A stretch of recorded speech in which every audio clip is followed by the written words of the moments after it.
Bharatiya Janata party है, लेकिन राजस्थान का चेहरा अतिशयोक्ति नहीं है। पूरी जन जन की भावना है, आप उसको समझ रहे हो। और सारे लोगों से, किसी से भी आप आम आदमी से चर्चा करोगे तो वसुंधरा राजे चेहरा है, वसुंधरा राजे चेहरा रहेगी और मुख्य भूमिका में रहेगी वसुंधरा राजे। वसुंधरा राजे के नेतृत्व में ही तो 2 बार सरकार आई है पूर्ण बहुमत से। उससे पहले राजस्थान में इस बार चेहरा मोदी है। कल जो बैठक में एक व्हाट्सएप की सूचना से कोई 5 बजे कार्यकर्ताओं से मिलेगी तो पूरा बैंकेट हॉल भर गया था, पूरी होटल का लॉन भर गया था। तो ये तो कार्यकर्ताओं में प्रेम और स्नेह है कि वो नेता तो है ही है हमारी। और भीड़ लाने वाली उसका चेहरे का जो अटेक्शन है, जो उन्होंने 2 बार राज किया, उनके नेतृत्व में ही चुनाव लड़ते हुए कहते हैं ना कि कम आई सीटें हार गए, कुछ नहीं है। 73, 74, 75 सीटें आई है, लेकिन अशोक जी तो 21 और 51 पे आए ना।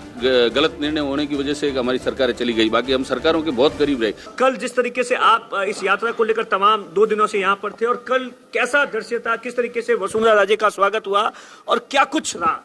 राजस्थान की सबसे बड़ी नेता है और जन जन की नेता है। और इनका जो कार्यक्रम, सबसे बड़ी नेता ये आप कह रहे हैं, बीजेपी नहीं कह रही? नहीं, बीजेपी भी कह ही रही है ना, कैसे नहीं कह रही है। राष्ट्रीय उपाध्यक्ष है, 2 बार की मुख्यमंत्री है और बार-बार उपाध्यक्ष है, लेकिन बीजेपी के जो जिलाध्यक्ष है वो आपकी बैठक में नहीं आते। नहीं, जिलाधीश जी का कोई निजी कारण रहा होगा। बाकी परसों हमारे साथ है, संगठन में सबको सूचना की उन्होंने, मेरी खुद की बात हुई है, मेरे से मिलके भी गए हैं, लेकिन कोई निजी कार्यक्रम की वजह से वो नहीं आ पाए, उस समय नहीं पहुंच पाए। बाकी वहीं थे, तन सिंह जी वहाँ कार्यक्रम में थे, वसुंधरा राजे का उन्होंने स्वागत किया, वेलकम किया है वहाँ पर। और पूर्व जिलाध्यक्ष साधुराम जी मेघवाल, सारे जिले के पदाधिकारी सारे वहीं थे।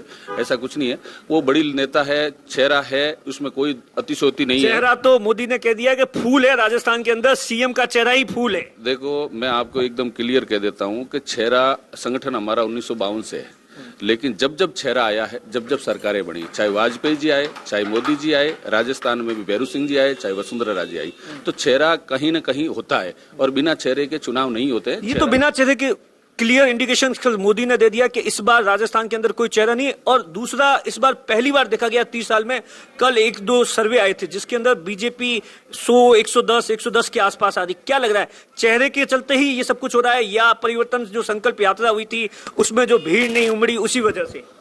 नहीं, भारतीय जनता पार्टी का चेहरा भारतीय जनता पार्टी है, पार्लियामेंट बोर्ड तय करता है, लेकिन नरेंद्र मोदी हमारे देश का नहीं, विश्व का चेहरा है और विश्व की सबसे बड़ी भारतीय जनता पार्टी है। लेकिन राजस्थान का चेहरा अतिशयोक्ति नहीं है, पूरी जन जन की भावना है, आप उसको समझ रहे हो। और सारे लोगों से, किसी से भी आप आम आदमी से चर्चा करोगे तो वसुंधरा राजे चेहरा है, वसुंधरा राजे चेहरा रहेगी और मुख्य भूमिका में रहेगी वसुंधरा राजे।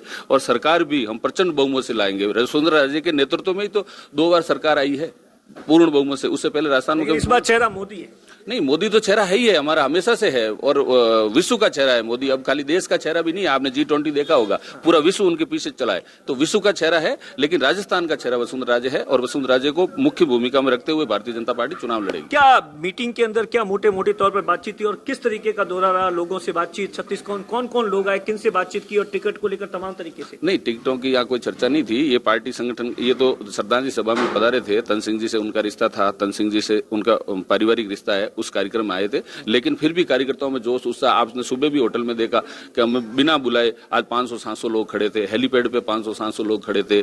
कल जो बैठक में एक व्हाट्सएप की सूचना से कोई 5 बजे कार्यकर्ताओं से मिलेगी तो पूरा बैंकेट हॉल भर गया था, पूरी होटल का लॉन भर गया था।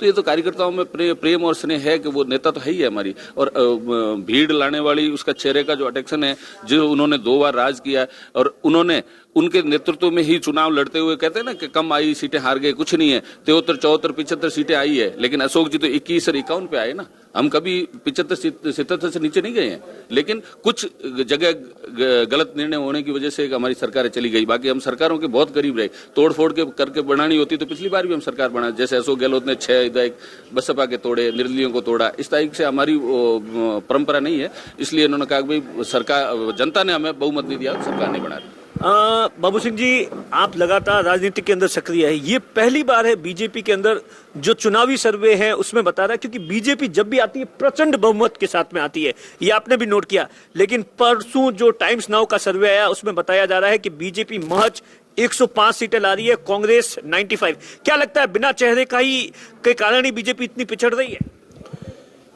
देखो, सर्वे तो हमारा लकमान है, उन्होंने 4 सर्वे करा लिए हैं और हमारे सर्वे के आधार पर तो हम 150 सीटें जीत रहे हैं। तो अभी कोई ऐसा कोई एक सर्वे आया, मैंने तो देखा नहीं है, लेकिन सर्वे जो मूल सर्वे है वो हमारी पार्टी का है, उसमें हम 150 सीटें जीत रहे हैं। नहीं, चेहरे के बिना चुनाव लड़ना थोड़ा आपको नहीं लगता है कि बिना चेहरे कैसे होगा? सामूहिक नेतृत्व जो होगा वो चुनाव लड़ेगा। आप देखिए ना, परिवर्तन संकल्प यात्रा की कई जगहों पर भीड़ नहीं उतरी और इस बात को लेकर अमित शाह भी बड़े नाराज थे, ऐसी खबरें हैं। उन्होंने बाकायदा मीटिंग में इस बात को लेकर नाराजगी जाहिर की है। चेहरा तो हमारे जो हाईकमान है, संसदीय बोर्ड है, उनको तय करना होता है। और जैसा वातावरण आप देख रहे हैं, उस वातावरण के हिसाब से मैं कह सकता हूं कि भारतीय जनता पार्टी प्रचंड बहुमत से सरकार बनाएगी। राजस्थान के अंदर क्या लगता है, वसुंधरा राजे के समकक्ष कोई नेता है? आज जिस तरीके से आप 2 दिन से यहाँ तक, किस तरीके से लोगों में उत्साह उमंग? वसुंधरा जी कैडर बेस नेता है और आदरणीय वसुंधरा जी हमारी पार्टी की राष्ट्रीय उपाध्यक्ष हैं। और आज अगर हम कहें तो सबसे वरिष्ठ नेताओं में राजस्थान में अगर कोई है तो आदरणीय वसुंधरा जी है। और वसुंधरा जी 2 बार राजस्थान के मुख्यमंत्री रहे और लगातार 4 चुनाव वसुंधरा जी के नेतृत्व में लड़े गए। और 2 चुनाव में तो पहली बार राजस्थान के इतिहास में भारतीय जनता पार्टी प्रचंड बहुमत से आई, तो 2003 में वसुंधरा जी के नेतृत्व में आई और 2013 में भी आई। तो 2 चुनाव में कम ही सीटों से हम हारे, लेकिन उस समय भी चेहरा वसुंधरा जी थे। आमतौर पर देखा गया है कि इन दिनों जो भी चुनाव लड़ना चाहता है वो वसुंधरा राजे के करीब नहीं आता है। ऐसा लगता है कि उन्हें लगता है कि वसुंधरा की छाप हो गई तो कहीं टिकट को लेकर नहीं आए। आप तो एकदम खुले मैदान में हो। नहीं, ऐसा कुछ नहीं है। मतलब आदरणीय वसुंधरा जी भारतीय जनता पार्टी को अपना परिवार मानती है और उनका जुड़ाव है, 10 साल से मुख्यमंत्री रहे हैं। तो मेरा मानना है कि 200 विधानसभा में सीधा संपर्क किसी नेता का है राजस्थान में तो आदरणीय वसुंधरा जी का है, जो सीधा सबको जानते हैं। तो उनका एक पारिवारिक जुड़ाव है, इसलिए आप देख रहे हैं कि बगैर सूचना के लोग उनको देखने के लिए लालायित होते हैं और ये उनका करिश्मा है। लेकिन सर, आप सब बात कर रहे हैं, कल मोदी जी की ओर से ये क्लियर कर दिया गया कि इस बार जो चेहरा होगा वो कमल का फूल होगा। इस बात का आपको नहीं लगता है कि राजस्थान में बीजेपी को नुकसान उठाना पड़ेगा विधानसभा चुनाव में बिना चेहरे के लड़े? हम तो अर्जुन वाला लक्ष्य एक ही मानते हैं और सभी कार्यकर्ताओं से भी आह्वान करते हैं कि हमारा उम्मीदवार ही कमल का फूल है, तो जो कमल का फूल लेके आएगा हम उनको जिताएंगे। क्या लग रहा है इस बार क्या माहौल है जोधपुर का? आप जिस सीट से लड़ रहे हैं, ऐसा कहा जा रहा है कि गजेंद्र सिंह शेखावत की भी चर्चा है वहां से लड़ने की, या उनके समर्थकों की भी आपकी टिकट को लेकर भी तमाम तरीके के कयास लगाए जा रहे हैं। हम तो राष्ट्र को सर्वोपरि मानने वाले हैं और भारतीय जनता पार्टी के निष्ठावान कार्यकर्ताओं में से हैं। हमेशा पार्टी के अनुशासन को माना है। अब जो पार्टी निर्णय करेगी, पार्टी के निर्णय के साथ है। अच्छा, वसुंधरा राजे को लेकर क्या लगता है, क्या भविष्य है उनका? जिस तरीके से इन दिनों वसुंधरा राजे को मोदी की सभा में बोलने नहीं दिया जाता है, बाकी नेताओं को अब आगे किया जा रहा है, कह रहे हैं कि नई लीडरशिप को डेवलप किया जा रहा है। नहीं, ये विषय मेरा नहीं है, ये संसदीय बोर्ड को और हाईकमान को तय करना होता है। आपकी राय क्या है? आपको क्या लगता है कि राजस्थान के अंदर बिना वसुंधरा क्या कुछ हो सकता है? नई लीडरशिप अलग बात है, ये तमाम चीजें, इसका बीजेपी को नुकसान हो सकता है या नहीं हो सकता है? आप देख रहे हैं कि जितनी बैठकें हो रही है उन सारी बैठकों में आदरणीय वसुंधरा जी को भरोसे में लेकर के, उनको विश्वास में लेकर ही काम किया जा रहा है। अब देखिए, बाबू सिंह जी राठौड़ है और जो बाकी सीधे तौर पर यही कह रहे हैं कि राजस्थान में वसुंधरा राजे के समकक्ष कोई भी चेहरा नहीं है। उनकी लोकप्रियता आपने कल देखी होगी, चेहरा तो वसुंधरा राजे ही है। दिनेश बोहरा, बाड़मेर, राजस्थान तक।